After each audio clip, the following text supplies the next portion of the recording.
All right, so let's go ahead and get started. We are two co-hosts today. We are missing our third. Grim Reaper is unfortunately feeling ill, so we're gonna send him some well wishes. Hope that he can get back to feeling above the weather, I suppose. So welcome back. This is episode 27 of last week of Epoch. We are at the very beginning of the year 2022, and this is a very special episode with me, PerryThePig, my co-host here, Cynical Squid. and with our very special guest who needs no introduction. Of course. So we have Epic Builds _ YT if you know him through Twitch.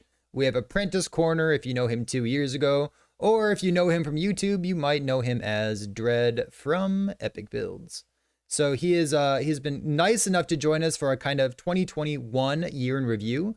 So we'll be talking about things that happened this past year and what we're looking forward to this upcoming year in 2022. So, Dread, how's it going? It's going absolutely wonderful. I've been working full time on the YouTube thing of late, and it's been doing really well, to be honest. Like, I'm surprised at how well it's actually going. The new year was definitely fun. I had a lot of fun with the girlfriend, and now I'm just focusing on doing what I always do, just making a bunch of builds. I like hearing about the builds that don't turn out well as well. I feel like it's a nice little behind the scenes whenever I see you pop into Twitch chat complaining about like my new build doesn't work. More like my 5 new builds don't work. More like God. I wasn't going to call you out like that, but you know. And Cynical Squid, I haven't talked to you this year yet. How's it been going? Oh, we have not talked this year. You're correct, Perry. No, it's been going good. I got my Paladin to level 100. I got my Blade Dancer to level 100. So been playing a lot of Last Epoch off stream. So it's been fun so far. I like the sound of that. So we have a long list of items that we'd like to talk about today. Normally we slate these podcasts to be about an hour long. If this one goes over, we'll deal with it. It's fine. This might become a two-parter, but you know, I think all of the topics that we've compiled here are worth maybe even an entire episode by themselves. So we're gonna go ahead and get started and talk about the things that happened during 2021. So I'm gonna post something here in Twitch chat. This is a video that came out from the Last Epoch YouTube channel. And while we were doing our research, while we were digging through the various patches that came out through 2021, we found that there was also a year in review that came from Last Epoch, that came from the developers themselves.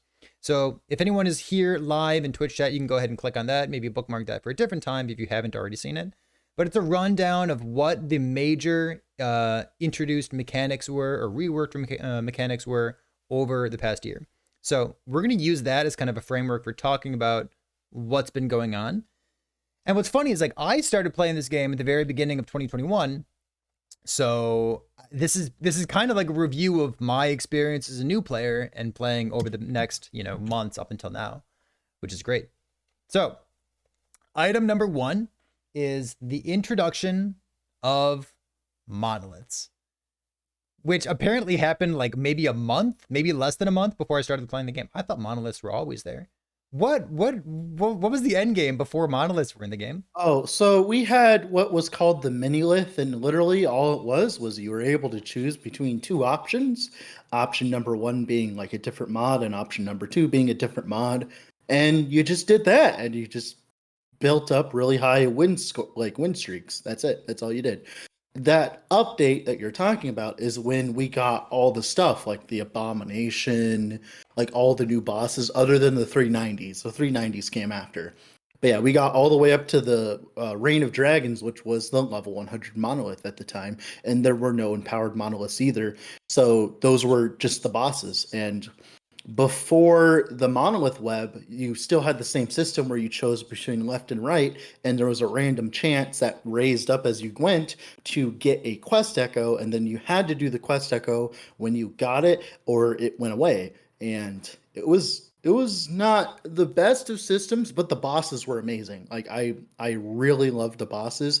I'm kind of sad that they tuned them down a little bit. Like for instance, they tuned down the Abomination after it was launched, because that was when a lot of PoE players started playing and they couldn't handle a boss that actually killed you, and it was rather interesting, like just watching like the community reaction to the bosses and all that stuff. I really liked it, but obviously it had its flaws, which they quickly fixed in the next update. What were people memeing with back then? Were people trying to one-shot Abomination? Like what was the hot build that people were playing back when it was like door number 1 or door number 2? That was when Boss DR was first introduced into the game. So if you don't know what Boss DR is, pretty much what happens is, and it still exists now, if you go to the beginning of that patch, what would happen is you'd fight one of the big bosses, the monolith, and as you dealt more damage, it would gain more DR, and it would be exponential versus how fast you killed him. So if you had a significant portion of damage, a level 55 boss would end up having as much EHP as like something in like a level 400, like a corruption 400 shade at this point. And it was ridiculous. But the problem was there was a little bit of a time frame between it started activating, right? So everyone would just play Sacrifice Lich before it was nerfed, and with Bone Curse and all that. And since all of that damage happened instantly, you could one-shot bosses with that, because the problem was the bosses weren't tuned around the fact that people could just one-shot them. They were tuned around the fact that people were going to hit them first, and then they'd get the DR. So their HP pool was rather low, because you got to remember, they were based around level 55 characters, but then as you hit them, they would, obviously scale to level to what you're at. But the problem was, obviously, their HP wasn't scaled, their DR was, but they don't have DR if you kill them in a millisecond. So that was fun. There was a lot of fun with that. So just one shot it. Just one shot it. It can't be that bad. It was that system was quickly removed / reworked, so that was fun. Interesting. All right, we're and just so I know, Cynical, I don't know when you started playing this game. Did you start around the same time as me, before, after? So I started really playing the game around the same time as you. I had checked it out previously before that. So like I played the choose 2 option thing. I played through that very briefly, and then I set the game down. I forgot why. Something else came out that I started playing. But then when I actually came back to the game and started playing it a whole lot more, was around the same time you did, Perry. Okay, so you and I have the same frame of reference for how the end game feels. Yeah, I didn't ever one shot any bosses in the mini lith or whatever. Oh, why not? There. Because I was playing a werebear back then, because I hadn't looked up builds or anything, so I was just running around using swipe a whole bunch. Your boss kills us have taken forever. Yeah, actually, I think that may have contributed to why I put the game down, because I was like, holy shit, these things just won't die. So yeah, let's say it was not in a good place last year. let's keep going. We the next thing, as we work through this list of things that were introduced to last Epoch, it feels like this wasn't always in the game. Wasn't this always here? Wasn't this always here? So the next thing, after the introduction of the monolith system, they introduced something called Exalted Affixes. So Dread, you know a lot of what was going on at that time. I thought Exalted Affixes were always in the game. Items were boring back then. They were very boring. And apparently we had set bonuses if you had the same stats on every item or something. Yeah, we had things called set glancing blow. So back in the day, when the games were built around protections, the game was built around you having 100% chance of glancing blow. That was a gear tax. That was the gear tax instead of resistances. Of course, you had set HP, which was garbage because of how the protection system worked. You had set dodge, which was one of the strongest affixes in the entire game. And it was ridiculous back then. Everyone ran with 100% glancing blow. If you weren't running with glancing blow, you're an idiot at that point, to be honest. So it's it was insane, the difference. But then they rebalanced the gear to focus on, of course, resistances and stuff like that. So they had to rebalance all the gear around that. They raised how much resistance you got on each piece of affix. For instance, it did not originally always go up to 45% back in the day. It would go up to 30 or something like that. And that was very awkward at tier 5. And then of course, exalted affixes, right? that was when the game got really interesting because all of this grinding we were doing suddenly became rewarding, right? And this was also when This was also when like plus affixes, plus the skills and like class affixes came in the game. And that's like when the game truly started becoming like, what would you call it? Like interesting, very, very interesting because there was so much more you could do, especially with the plus affixes. They had to rebalance certain skills because of it. It was insane back in the day. Like that was like I think the biggest power creep we ever gotten up until now, obviously, but still, exalted affixes are part of the reason why I love the game so much is because unlike PoE, like I love PoE, don't get me wrong, but having to shop for my best in slot item and not being able to craft it all the time. Obviously, there are times you can craft your, best in slot item, but still, it's like being able to just find an item on the floor and see that it has like T7 like crit multi on it, and like be able to craft that into a new system, like into a new item, like that would help. That just breathes so much life into the game because it was so boring before that. Because you just get to monoliths, do level 100 monoliths, and then you're done. And I imagine back then you also had a lot of people who were just like doing arena because arena was the alternative to like just mindlessly clicking on door number 1 or door number 2 in the monolith. Yeah, and arena was definitely in a much better state back then with the leaderboards being actually usable and stuff like that. So it was a lot more focused on arena back then, and I kind of miss that because I like arena. Don't get me wrong. Obviously, I don't like it. Well, I don't like its current state right now, but back in the day when it wasn't filled with the problems we have now, I won't go into that because that's a very long conversation.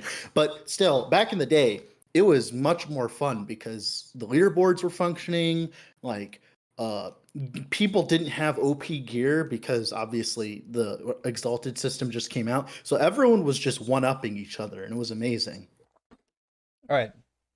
Like I said, we could probably spend an episode on every one of these topics, but because this is like the year in review, we got to keep going. So we talked about the introduction of the new monolith was early in 2021. Exalted affixes, the removal of the protection stuff, the defensive rework, and class specific affixes like +1 to devouring orb or +1 to something else, right? So the next thing is shortly thereafter, they introduced something that, once again, I thought it was always in the game, is endurance. So endurance is pretty sweet, right? So the only thing that I can tell you about how endurance initially worked is that it wasn't always dynamically tied to your life value, because that was a change they introduced at some point later on. So currently in the game, your endurance is set to 20% of your maximum life, and if you build health, you get endurance threshold for free. But back then, that wasn't the case. So Dread, what was going on back then? So endurance was added as kind of a reaction to the removal of the protection system, because back in the day when the protection systems were around, the game was balanced around the fact that you had 98% resistances, quote unquote. So like mobs were doing insane amounts of damage, and our ability to reduce that damage was very thin at the moment because capped 75% resistances. Endurance was somewhat of an answer to that because the way the current stun mechanic is, before endurance came around, you would just get stunned by white mobs. Like I think Lizard was the one that was showcasing it. Like back in the day, like he would be taking like 50 hits, like 50 damage hits before the resistances were changed, and then you compare it to like back then he was taking 150 damage hits with the same amount of HP, same amount of everything, except it was resistances instead of protection. So obviously something had to be changed. And endurance was kind of this addition to change that, because what happened was they added endurance and people weren't getting stunned all the time because they had more DR. They had bigger life pools, they weren't getting one shot. It was a lot better. But the problem was the endurance threshold affixes were giving you more EHP than actual HP was. And the problem is, the way the game works currently, if with endurance, if you were hit really hard and you went from like 100% life to 30% life, let's say, right? Well, you would get stunned automatically because it's like, obviously that's a big hit, right? And the stun chance was really high for monsters back then. Well, the problem is if you had any HP over your endurance value, right, you would get stunned, constantly get stunned because the numbers were so big. But if you were under your endurance threshold, because it was so strong back then, which was like, obviously why people built endurance threshold, you would not get stunned all the time. Like, for instance, if your endurance threshold met your HP or exceeded it, what would happen is you wouldn't get stunned all the time because you all had the 60% DR. You had less HP, but higher EHP, which meant that you wouldn't just get stun locked constantly. And they quickly fixed that. They nerfed endurance threshold. It's no longer an affix that you should be worrying about on most builds, except for like liches with like, of course, death seal and stuff like that. But like now you focus more on HP, and that's when the HP meta finally came around. That's when it finally turned the tables, and everyone building HP now, hybrid HP, increased HP, all this.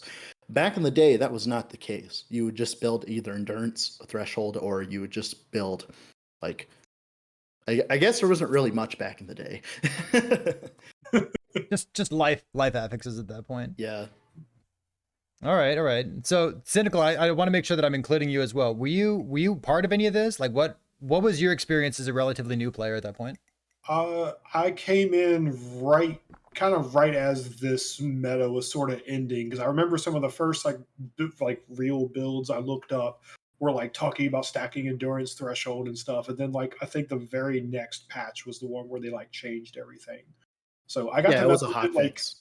yeah, I messed with it very, very briefly, but not enough to have near the knowledge that Dread does in regards to how it worked. I just remember like everybody said build endurance threshold, and then like 3 days later everybody was like, don't build endurance threshold. It's now basically what? I remember that. So like I've looked at a handful of build guides when I was a new player in Last Epoch as well, 9, 10, 11 months ago. And like everybody had endurance threshold on all of their suffixes. And it's like, why? What are you doing? Like obviously this is wrong. But I just, I didn't know that it was post hotfix where that's where all of my information started accumulating from, because I only knew like the current situation, not the old stuff. Yeah, a different era. All right, so next up, after the Exalted Affixes and Endurance was this is like the patch when I started knowing what was going on. This is patch 081, 082, something along those lines.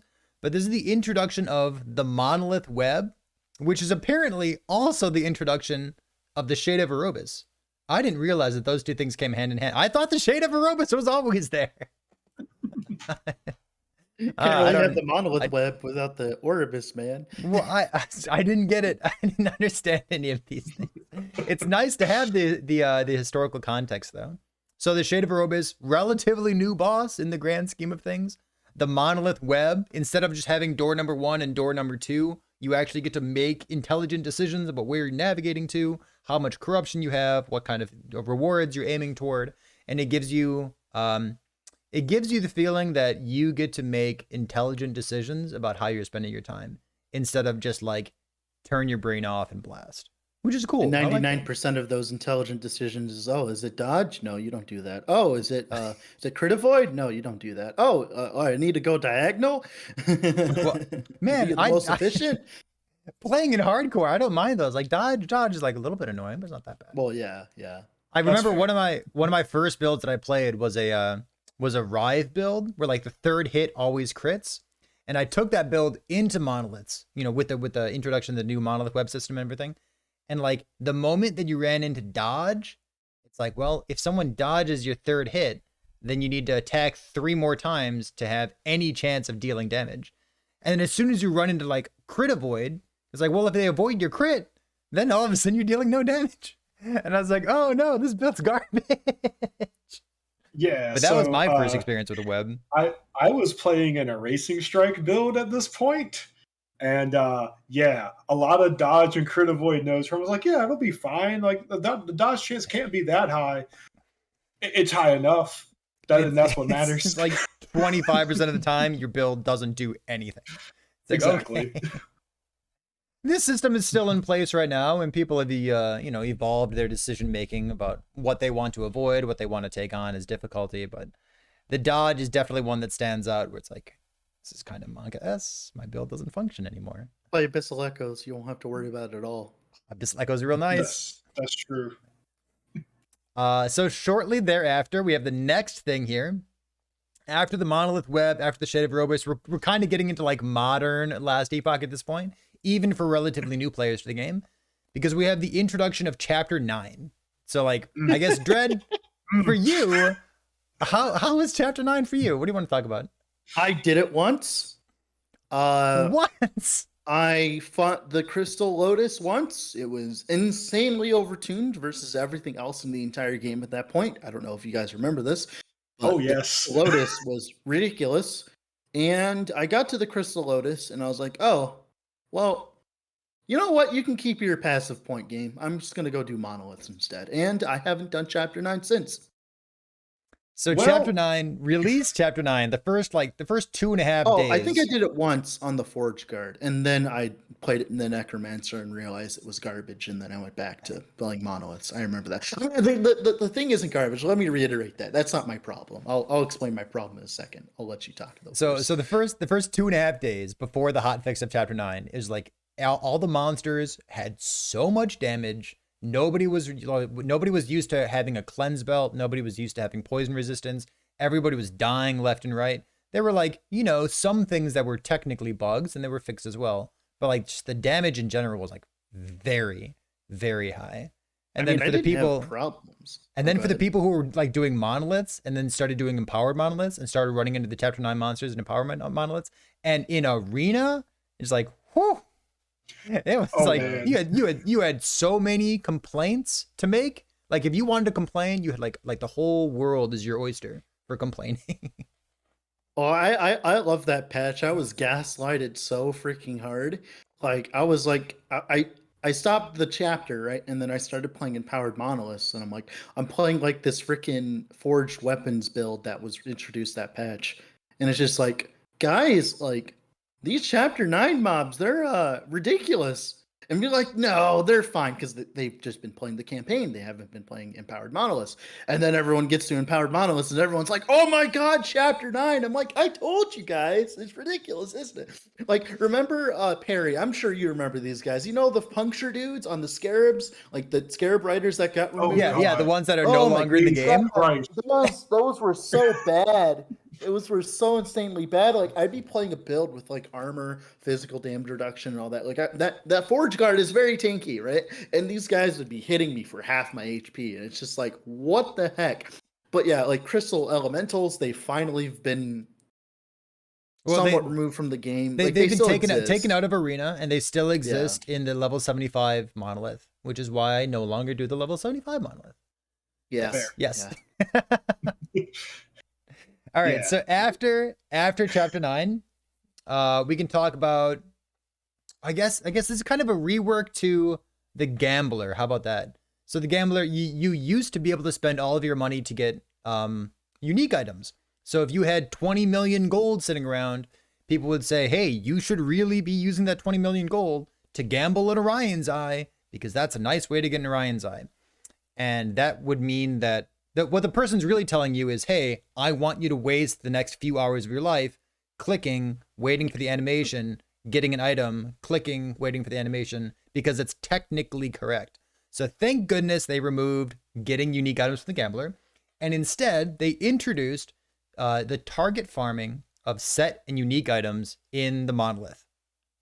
I totally love it. I love just like having a little bit of player agency. If I want an exalted body armor, I go here. I can farm up the blessing for unique items. I can farm up the blessing for drop rate of body armor. And then I go to the set unique body armor place and I farm it. I feel like I'm in charge. And I like that feeling a lot.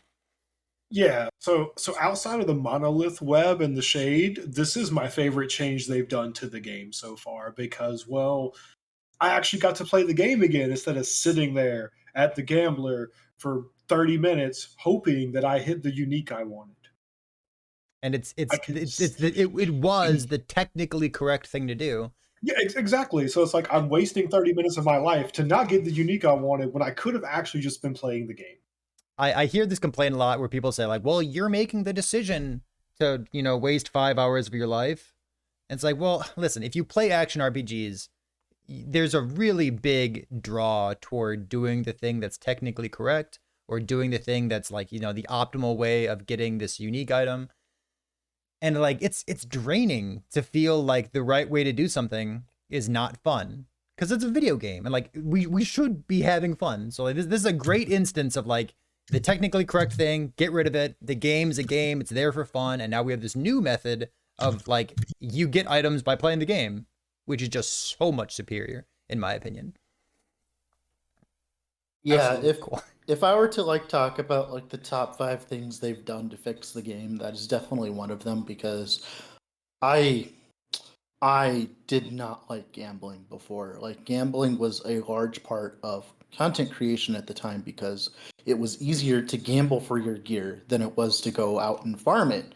And you could essentially make builds faster if you just simply gambled the gear instead. If you had a lot of gold sitting around, if you've been playing a lot. So it was like I was so happy when they made that change. Just get it out of here. We don't need that. Yeah. And now the gambler pretty much doesn't exist, which I'm happy with. So Yeah. I still use the gambler every once in a while. I think the use of the gambler for item or base type acquisition, I'll still vouch for that. My primo example is like when you get to level 25, it's nice to go gamble and go find 2 gold rings because they give you, all elemental resistance. Or like when you get to level 25, you can go gamble and get some outcast gloves because just that base type gives you like 25 or so necrotic resistance. And you're about to walk into the part of the game where you need necrotic resistance. So things like that ends up being really good. You get to level 67 or whatever, you go gamble for a new dragon horn wand so that you have the right base type with more adaptive damage as the implicit. Things like that are nice, but like you're never going to get end game gear from the gambler, not unless you're like super and lucky. For that, thank God. Absolutely. God. Good. Yeah, you got to play the game. Good. All right, let's talk about the something that came very close. I think even at the same time as the set unique target farming and the gambling here. This is the rework of the crafting system. So this is again like maybe a month, 2 months ago or so. This is pretty recent in the grand scheme of things. Mm-hmm. It was this patch. It was literally this patch. I know it seems so far away. It's this patch. Light years. So the rework of the crafting system is just like everyone's got to go update their YouTube videos for crafting. So we needed to learn the new fractured crown recipe because fracturing is no longer a verb. Like it's not a part of last epoch anymore. Like this is a big change. Like, and honestly, I love the crafting system because I've never so easily made so many T20 items in my life. And it feels good to like not have things break like after one craft on them now, unless you just get incredibly unlucky and it's like a low crafting potential or something, in which case that's your fault for crafting on it at that point. I think my favorite part about it is one of the things they called out in the crafting update itself. Their goal with the crafting update was to make it so that when you click the craft button, the craft happens. Which sounds weird because in the old system, that's not how it worked. In the old system, in the old system, you would click the craft button and sometimes your house of cards would fall apart. And then you just got sad. But nowadays, you click the craft button, the craft will happen, and then you get to find out whether you get to get your hopes up for another craft. Yeah, just like really good change. It just feels good in terms of like player agency and whatnot. Even having access to like tier 20 items, you can have tier 20 items, but then you also want sealed affixes. You also want something that we're going to talk about next is the introduction of legendary items. Oh boy. So you can have tier 20 items, but what about legendary items? Ooh, the gear ceiling is going higher and higher.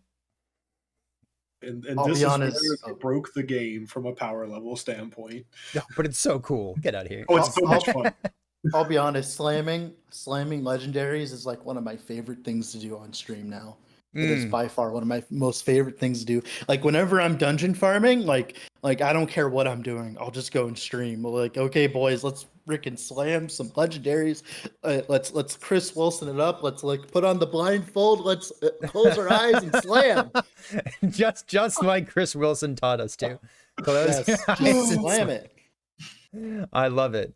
Yeah, it's power creep. It's definitely power creep, but it's like really cool, interesting, fun, rewarding. It's gambling. It doesn't always work. It like lengthens the amount of time for like min-maxing your character. It makes you think about old unique items in new ways. And it allows you to remove set items off your loot filter, which is just great because who needs some? That's true. Yeah, That's very except true. for a very specific few. So we'll talk about set items later on, but yeah, set items Yeah. are not quite as interesting anymore because they And can't in drop. terms of the power creep, as long as we get good enough like content in terms of difficulty, like for instance, like if they introduce more bosses like Jurla, where like you actually need that much damage to kill her quickly and stuff like that, then the power creep is only power creep when the power of the player pushes past the required power to finish the game, which we are currently witnessing.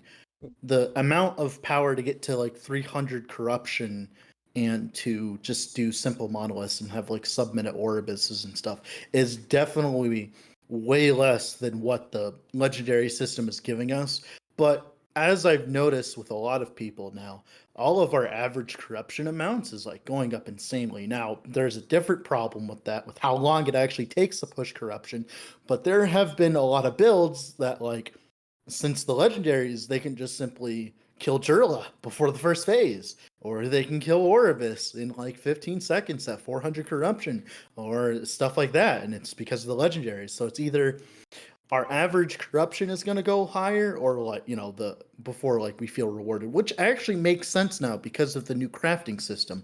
Because back in the day, the old crafting system, you wanted magic items, and rarity barely pooped out magic items. But like now that rarity actually makes sense now, because you want rare items because they give you the most amount. Well, or exalteds, obviously exalted's best in slot, but like obviously rares are just as good.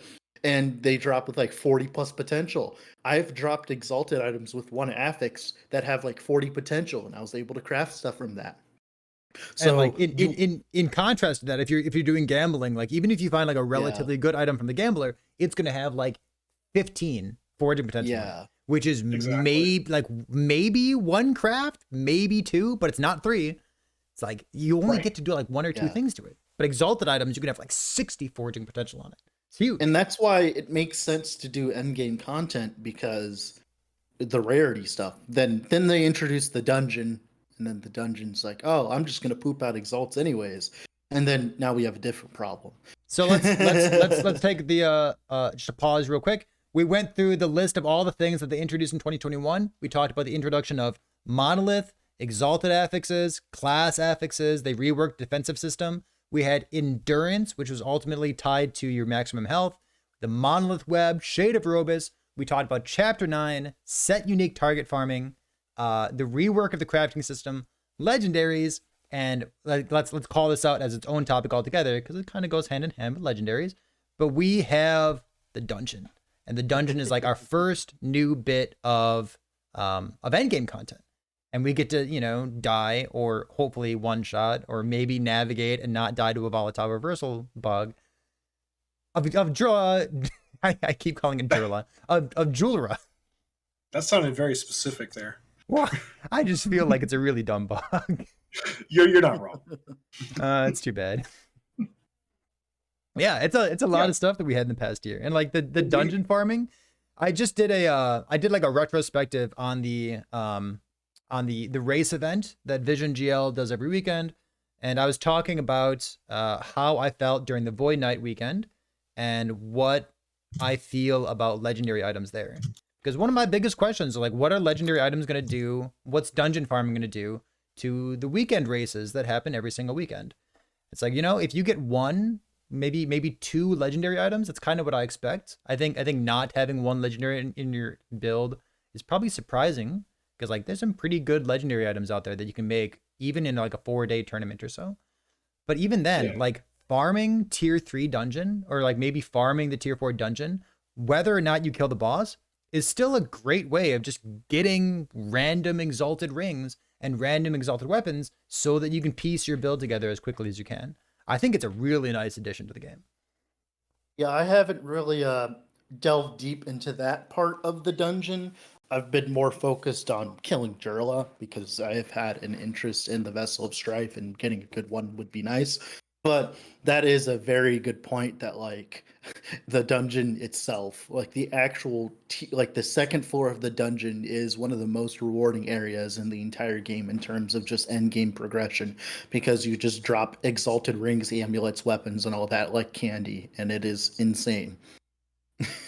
It's like there are plenty of room for builds that just clear the second floor of the dungeon as fast as possible, shift to the other side, clear that side real quick, and then you're done.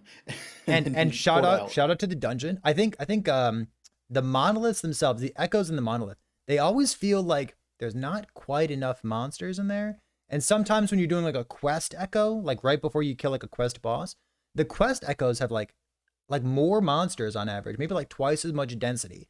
And like, listen, I spent a lot of time playing Path of Exile. I like monster density. It feels really good.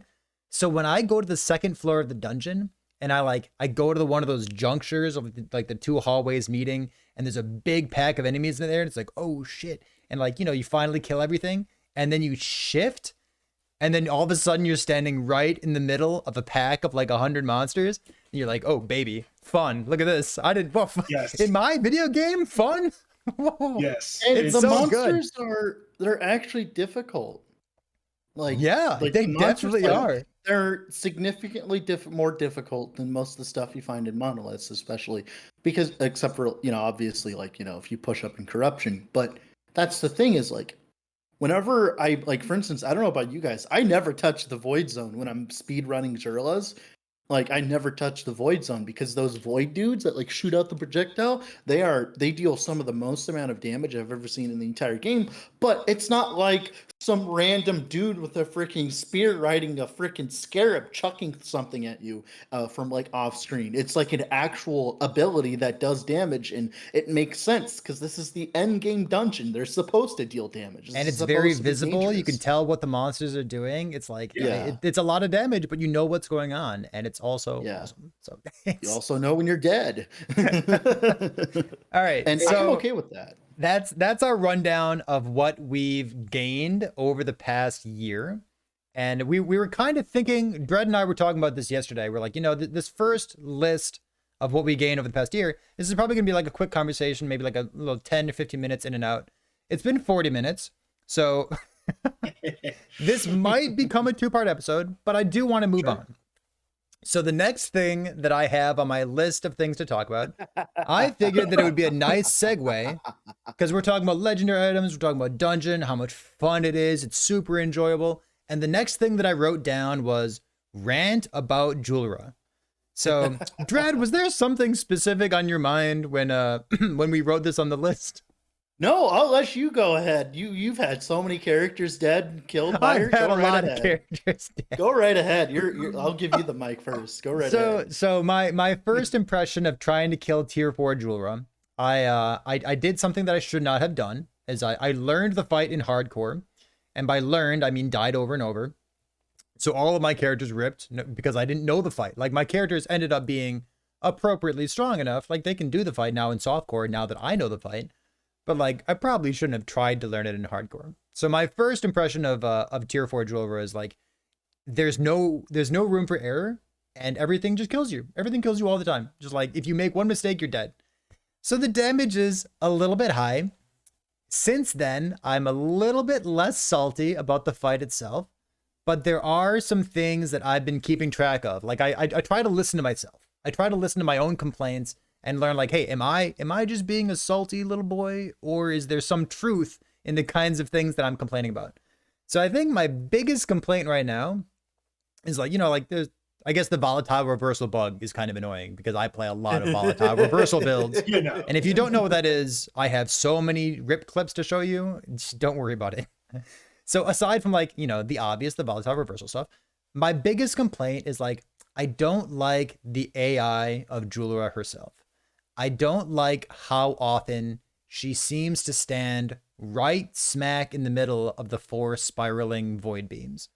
I think if that one thing were changed, I think I'd have a much better opinion of the fight altogether.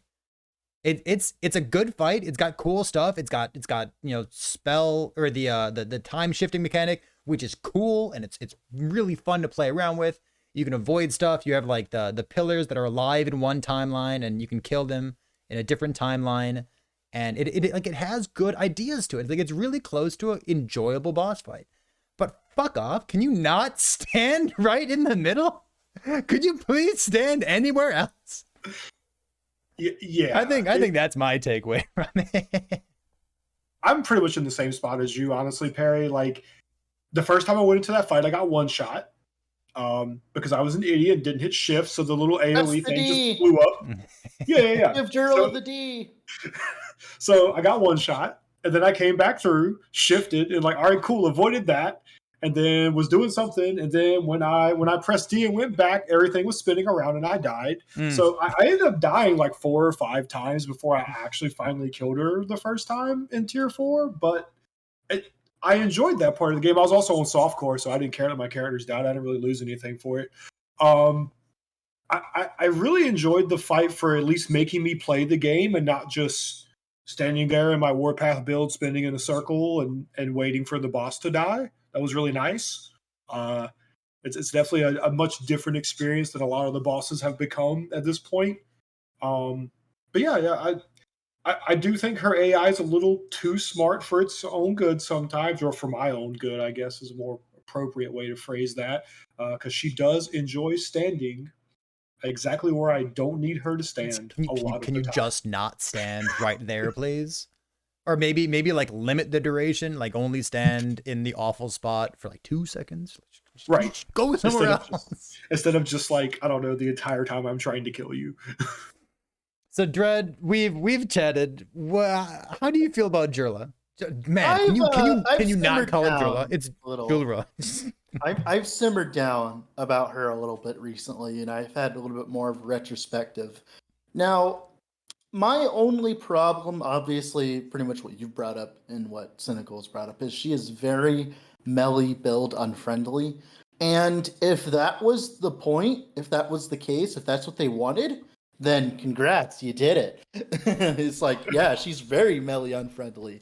And that might be fine if there are other dungeons that are different, right? If that's what they want that to be, they want certain content to be done by certain archetypes of builds. Like, for instance, you're not supposed to be doing Jurla with a melee build.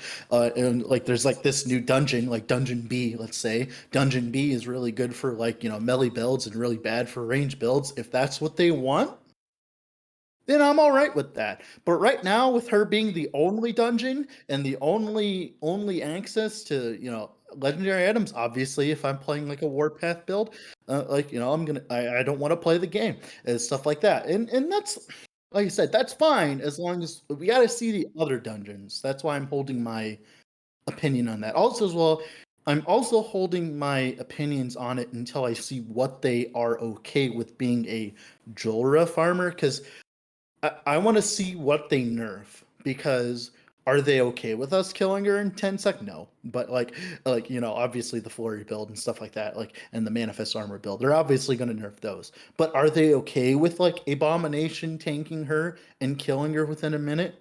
Are they okay with the Wraith build killing her within a minute? Are they okay with the Lightning Blast killing her in a minute? What are their expectations of how difficult the fight for it should be?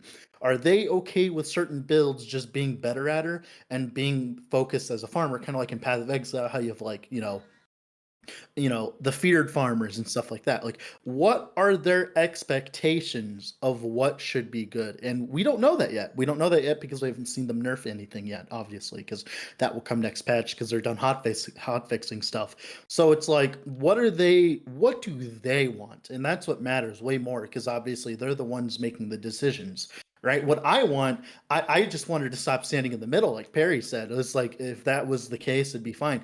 Or in my opinion, I think like when she's done with the beams and she goes to her next phase, i.e. the void AoE, I think if they had a phase where she just didn't have the void beams up and she just did her basic attacks, like the big lightning AoEs and all that, like she did something else that was a little bit more melee friendly, and that was your DPS window, I would be okay with that.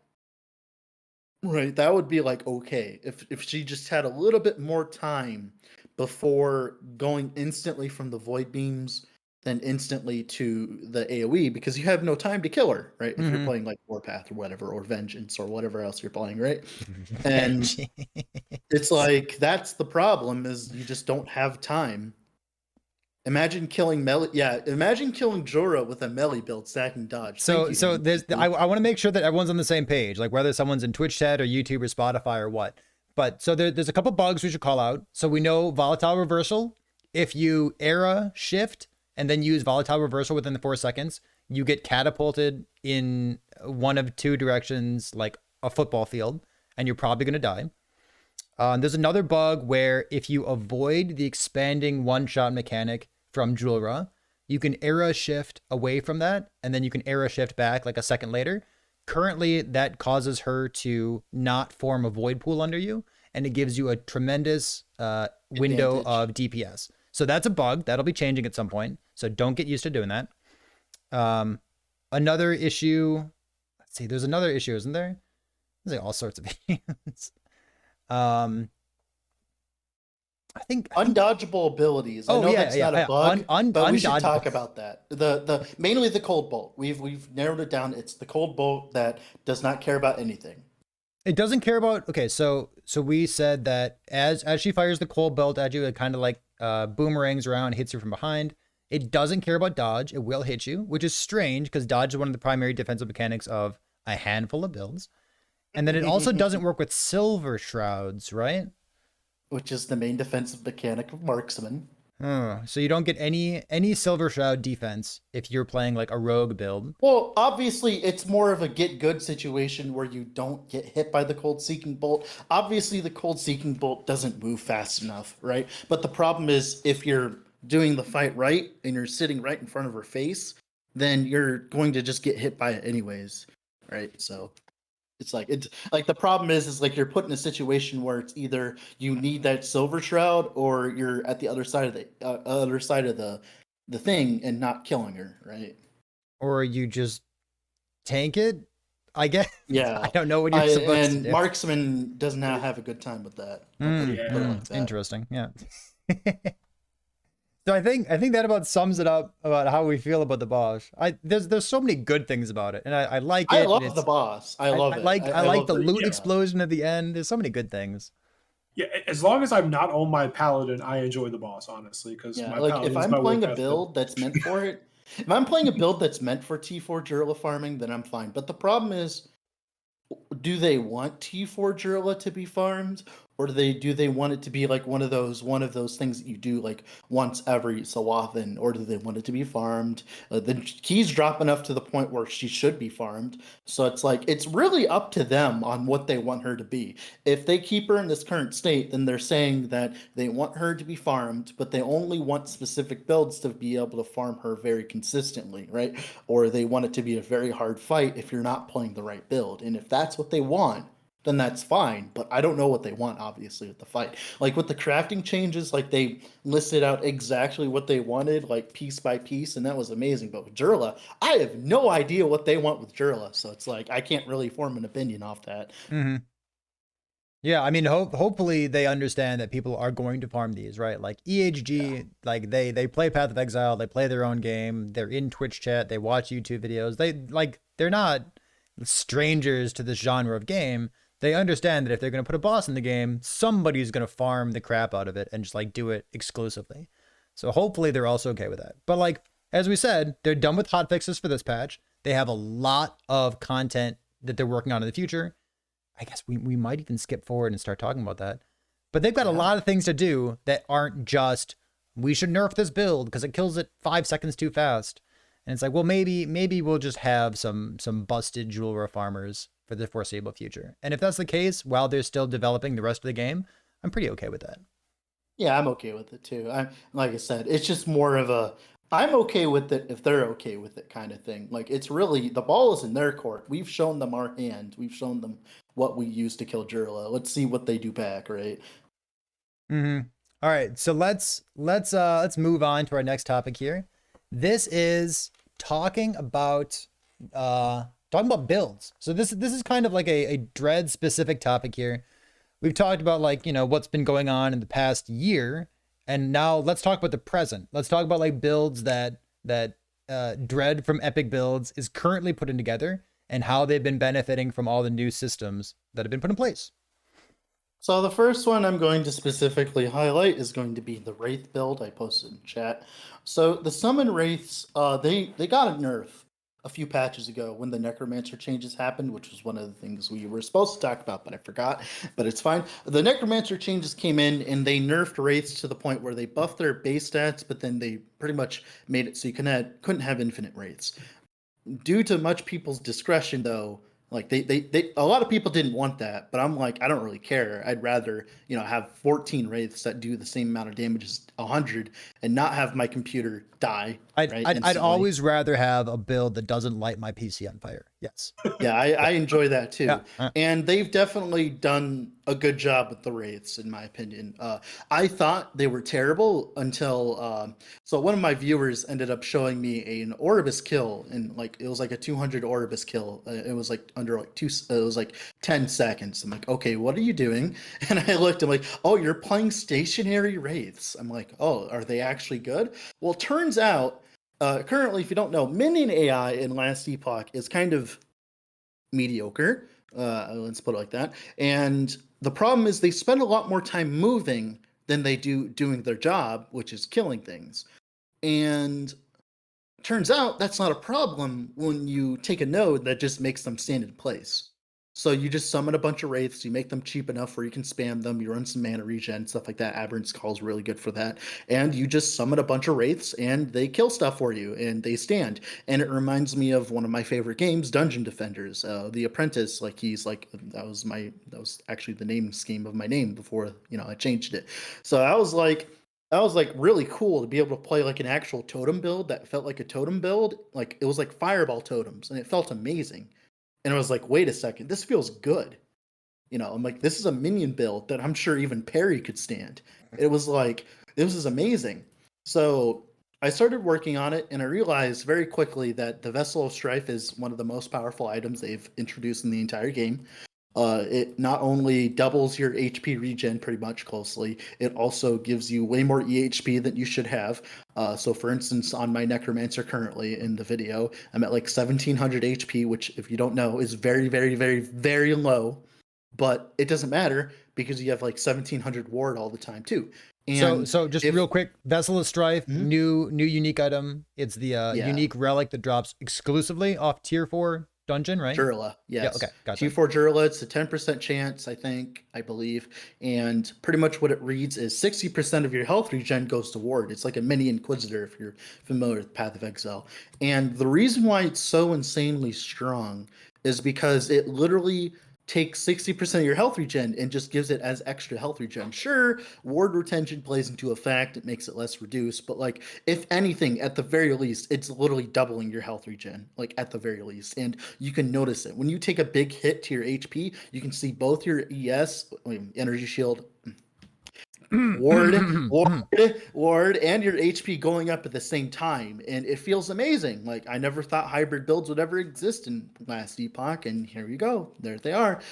Just took one freaking unique to do it, and with the legendary system, you can slam HP regen on it. Like there are so many things that like this is the meta for builds that build that don't build a leech or anything like that. Like for instance, this build, or don't have any other ways of sustain.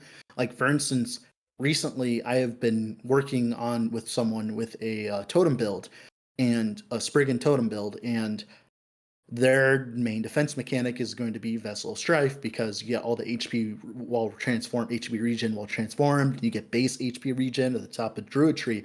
So Vessel of Strife is going to be an item you're going to see a lot. So there's going to be there's going to be stuff, people needing to farm T4 Durla, by the way, because Vessel of Strife is just that strong for a lot of builds, specifically Necromancer, right? And you're going to see all these builds playing Vessel of Strife because it is just the best way of currently building defenses on Necromancer now, especially after they nerfed AOD. Go ahead. I got to cut you off. So one of the interesting things is the reason that I'm excited about your Wraith build, you haven't even touched on it yet. Oh, the Wraith build. Well, I mean, the Vessel of Strife is a huge part of it. Well, no. The thing that I like the most about the Wraith build that you have been working on with your viewer is that it's a great example of like what the legendary system does for relatively low powered, kind of garbage, vendor trash, unique items. Because if only you could add one stat to them, all of a sudden they become really usable items too.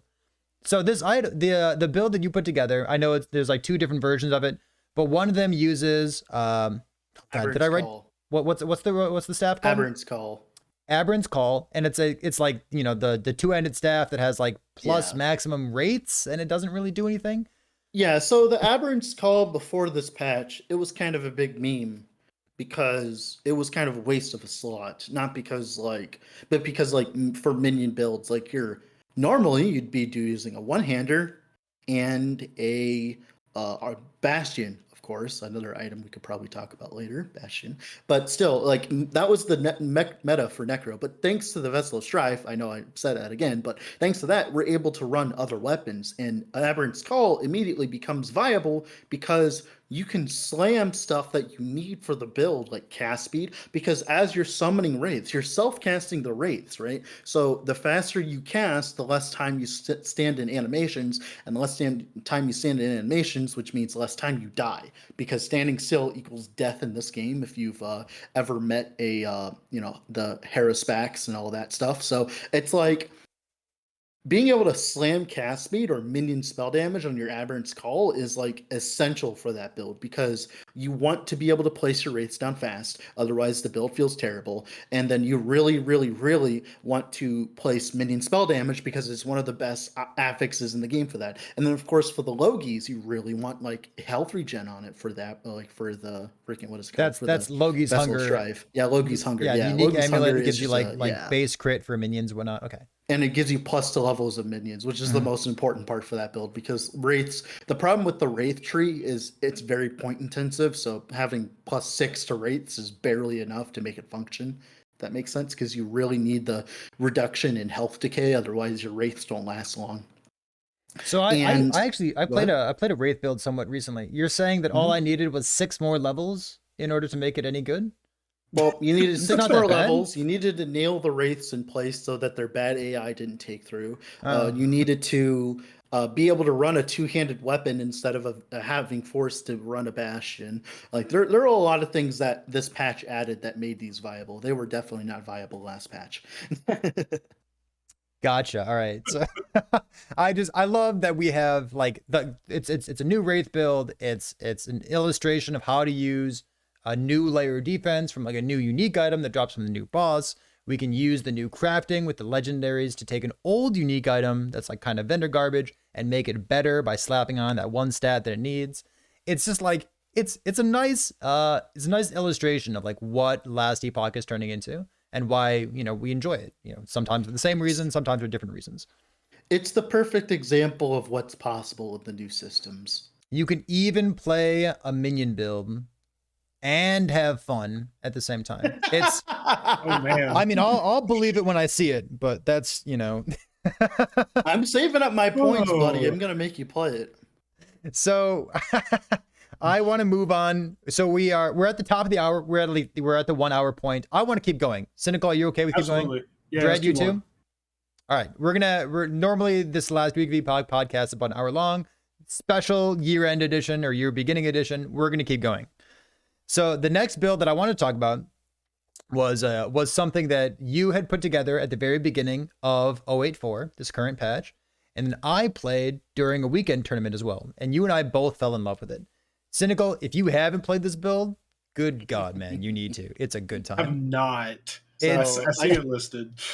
I can give a quick explanation of the build if you want. Oh, please do. Yeah. Please do. All right. So what happened was a while back, I saw Pinching Loaf. He's a streamer. He's been streaming a lot of Last Epoch recently. He's a friend of mine. And he was playing Lightning Spellbearer with like the Rampage stuff. And he was like, wow, I'm doing a lot of damage with my EQ, like my spell EQ. I'm like, how are you doing that with a Bulldard's Wrath? He was like, oh, I'm just strength stacking. I'm like, what do you mean strength stacking? And I had not seen this node up until now because obviously it was the beginning of the patch. You get 1 adaptive spell damage per strength. I'm like, well, we got to make something with this. And it's like, well, Maelstrom just recently got buffed. And they're like, well, we got something cooking together. And like, hey, look. Entangling Roots also got reworked. I'm like, okay, let's put it all together. And so the idea of the build is we're playing a cold dot werebear. So if you're not aware with Path of Exile, there is a movement made by the Shack Central. He's like cold dot for everyone. And it's like, you know, a cold dot occultist, and it's been one of the strongest builds to start with for the past few patches now.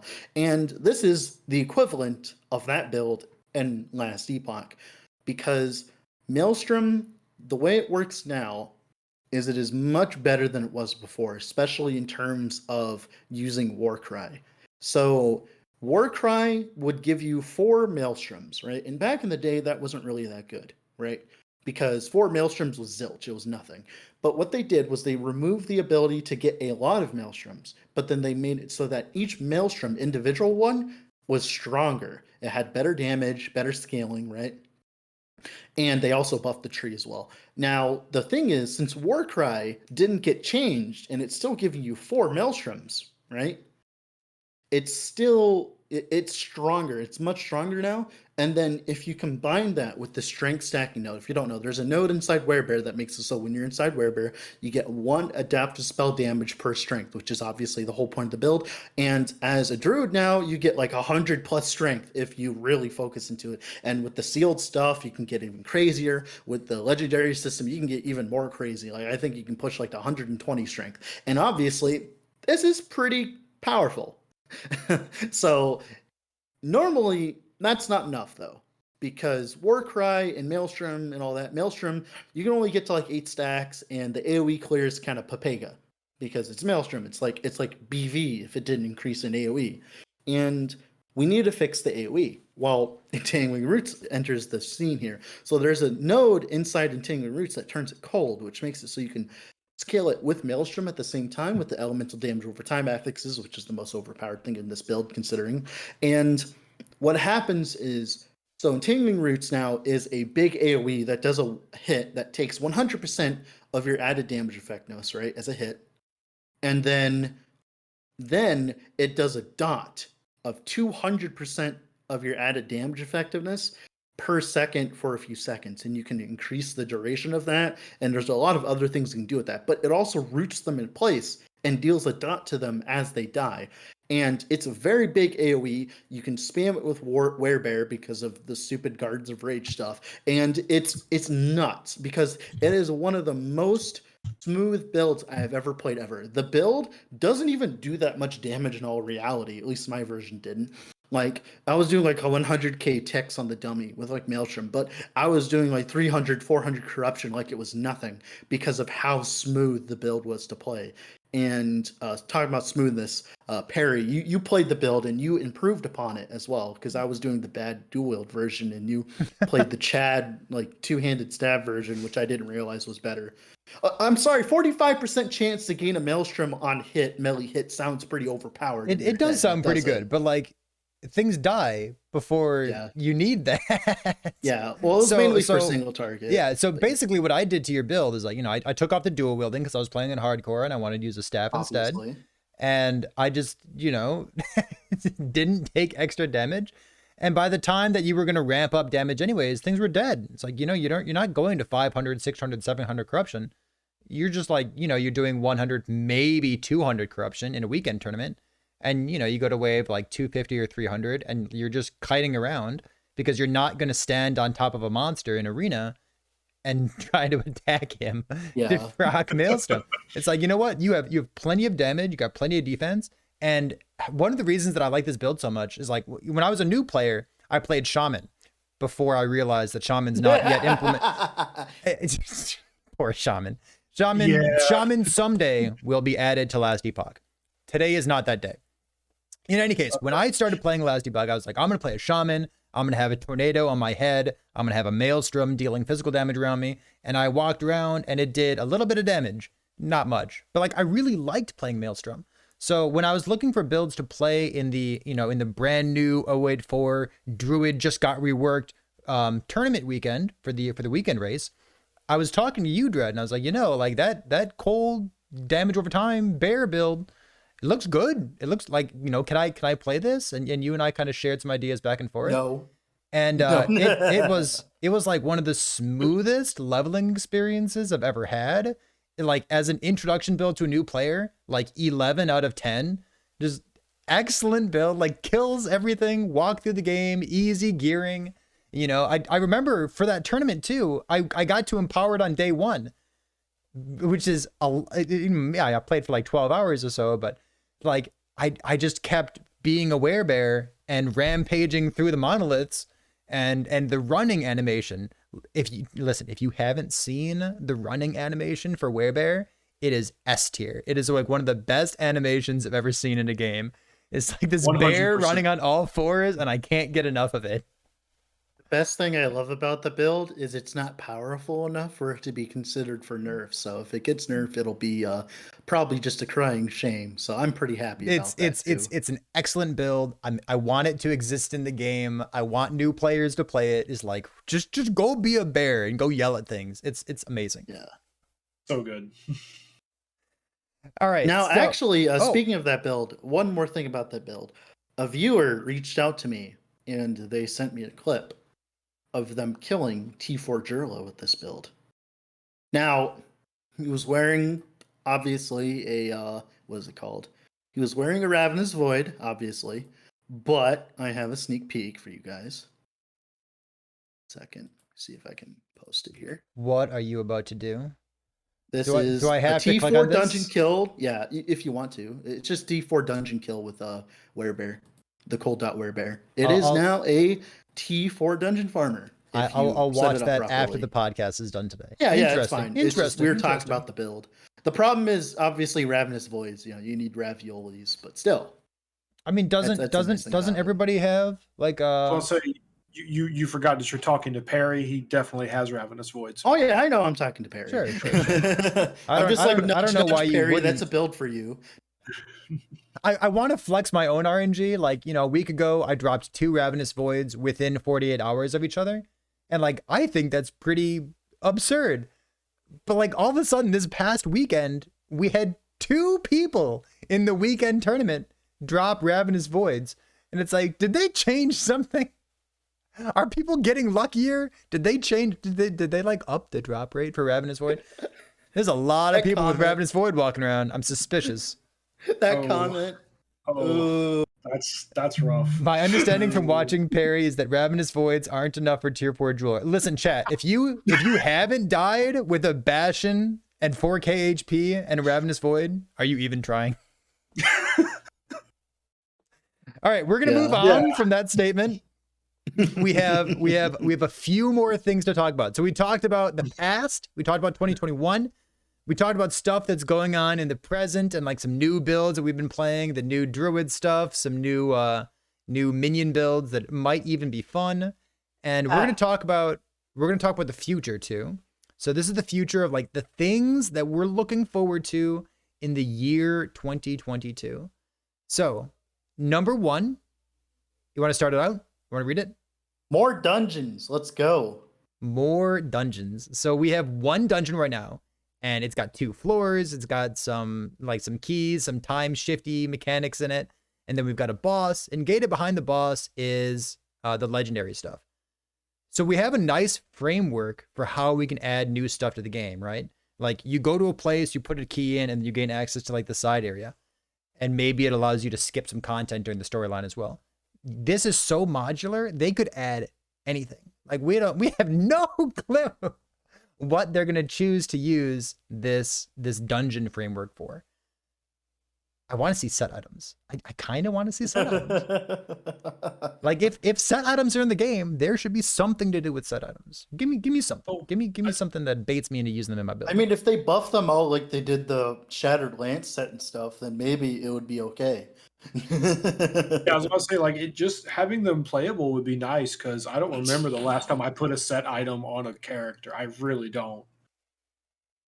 Like the Shattered Lance set went from like one of the dumbest and memeiest sets to like one of the strongest of the sets. Obviously, this isn't really saying much, but still. Yeah. So I'm curious to see like what's the mechanic going to be? Is it going to be the same boss? Is it going to be like the same 2-floor, like huge floors, and you got to navigate through them? Is it going to be more time shifting? Like the Chronomancer, her name, the boss, is Julra the Chronomancer.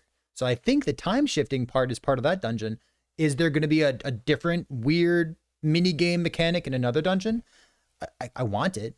I think that sounds really cool. I want a dungeon where you kill dragons. I want me some dragons in my fantasy video game. I want a dungeon where you have to like kill all 4 dragons or whatever. Yeah. And like then the last boss fight is like a gigantic dragon with like 4 heads or whatever.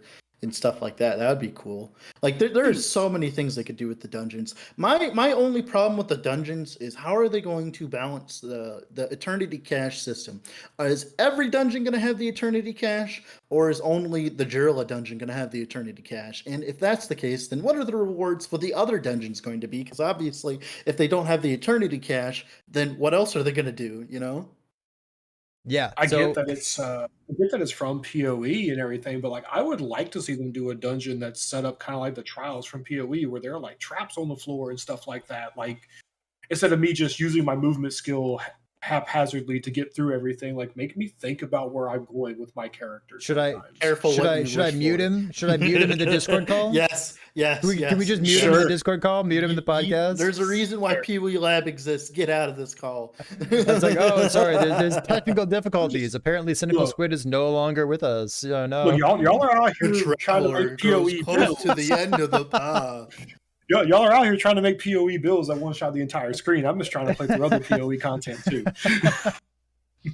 All right. So the first thing we're looking forward to is having more dungeons. We don't know what it's gonna be, but like we could again, everything on this list we could spend an entire podcast on. I want them to give us like an Uber dungeon. Suffice it to say, dungeons are sweet.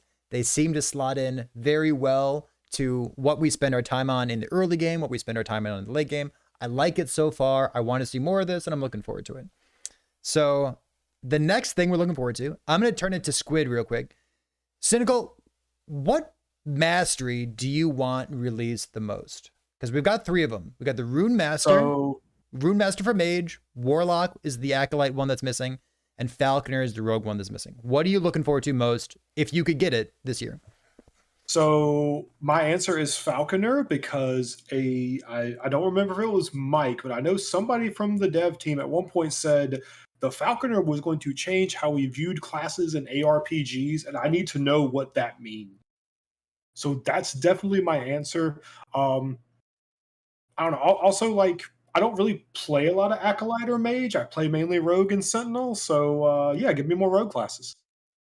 I like it. All right, Dread, same question to you then. Which mastery are you looking forward to the most next year? I want Rune Masters so I can look at my mage and actually want to play him. Wow. Because currently, if you don't know the current meta of last Epoch, Mage has had one of the driest metas it has ever had, ever. And it's like, literally, oh, are you playing Static Orb or are you playing Ellie Nova? Oh, are you using Lightning Blast or are you just not playing Sorcerer? Oh, are you playing Shatter Strike Spellblade or are you playing Flame Reef Spellblade? Oh, are you playing like Fire War Spellblade and are you currently drinking yourself to death? You know, like seriously, it's like Like it has been like it's because it is because mage is one of the oldest classes, and druid had this problem too. And I'm looking forward to seeing the mage rework eventually when it eventually comes, and I hope it does come soon. So druid, so Primalist was the first class added to the game, right? Fudge. I actually don't know that. Okay. Well, at the very least, when it comes to mage, I'm with you. The mage mastery tree is not particularly exciting. It's a step above shaman, which is, I guess, not saying much. But it like you have like the fire stuff and the cold stuff and the lightning stuff, and you pretty much just like click the dots across the entire thing, and you don't really make many decisions when it comes to the mastery tree. And a lot of it starts to look like samey after even just 2 builds.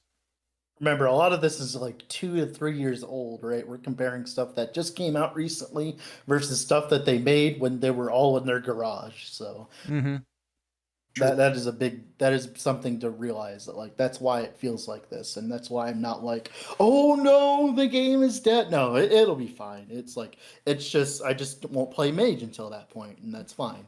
It's just a matter of like having the developers look at this class through the new lens of having 2 or 3 years of experience, right?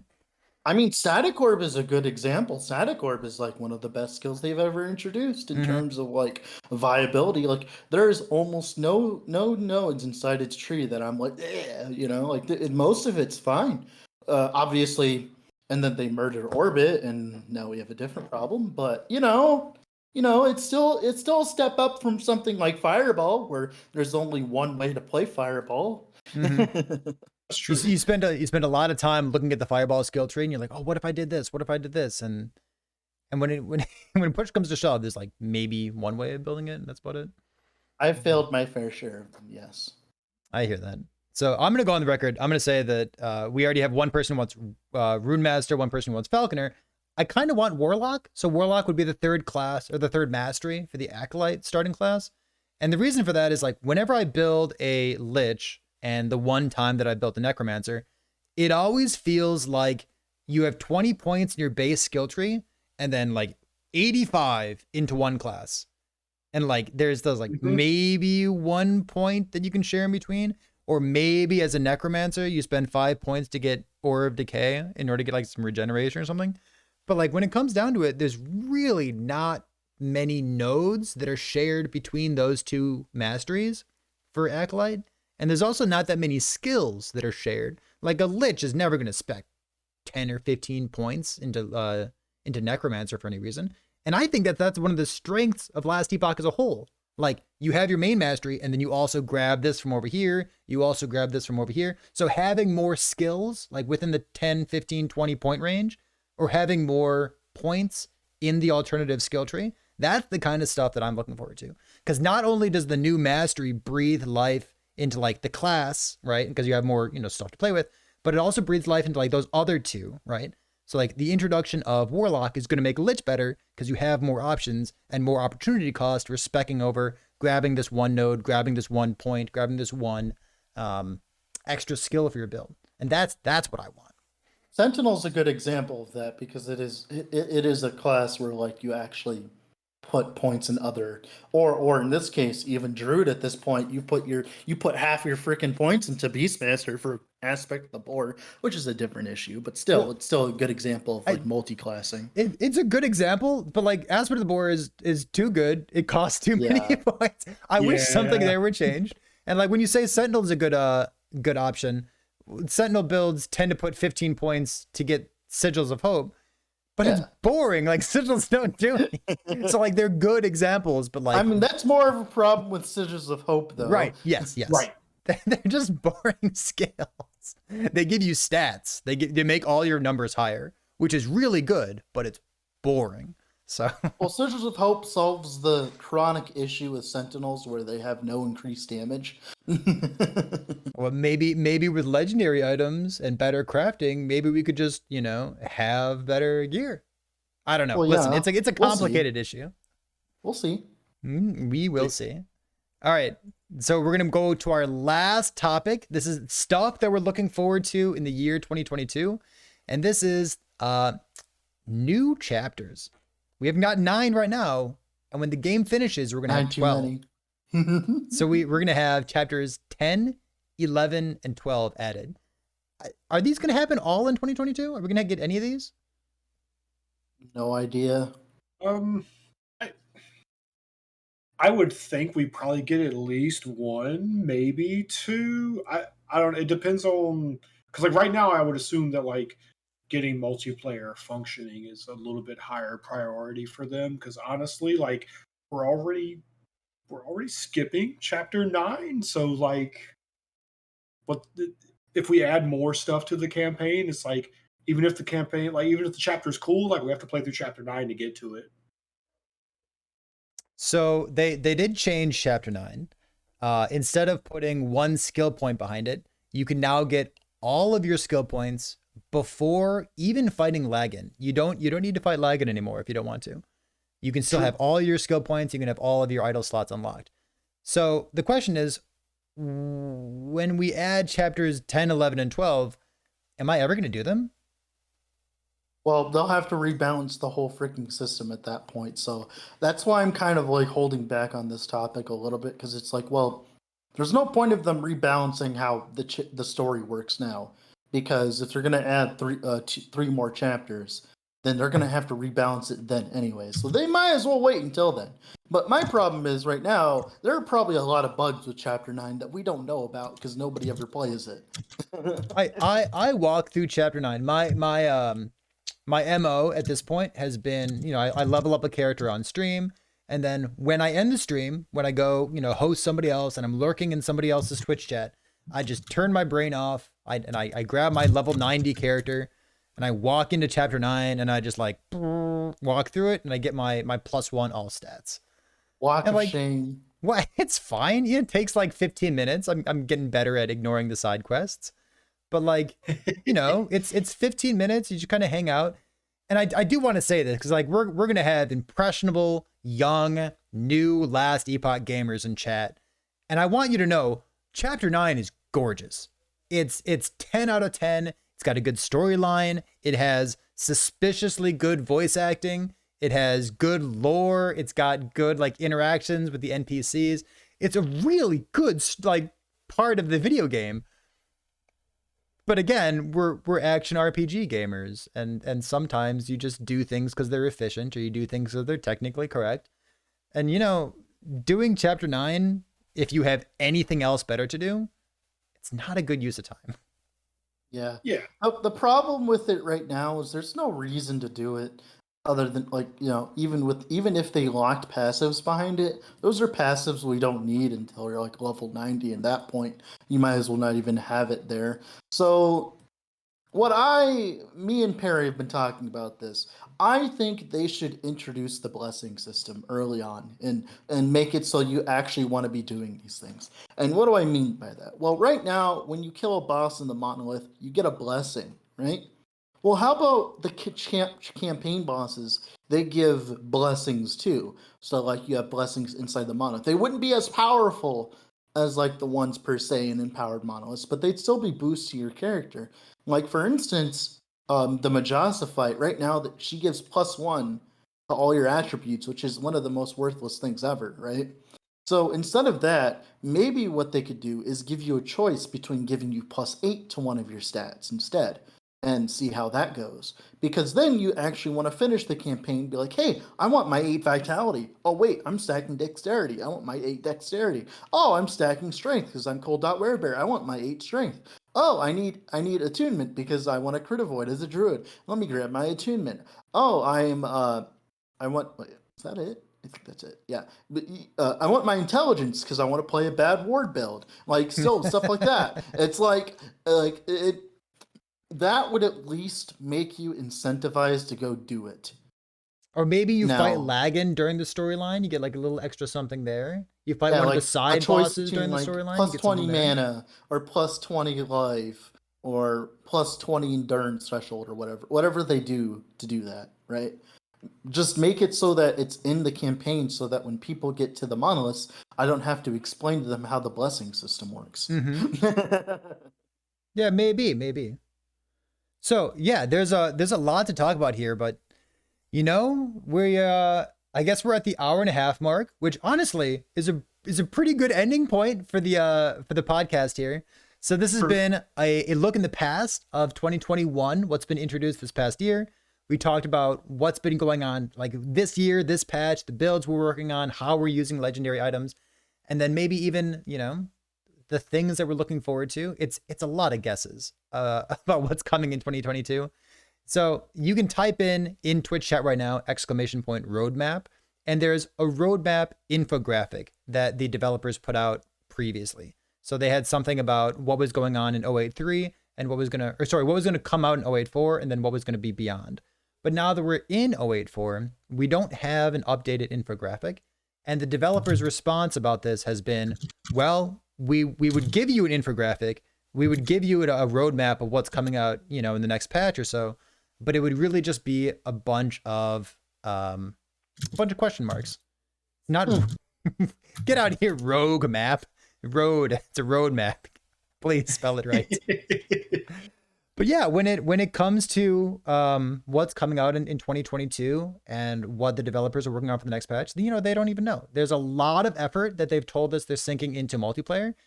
And, when it comes to developing a single player game along with a multiplayer game, it doesn't put the developers in a good spot.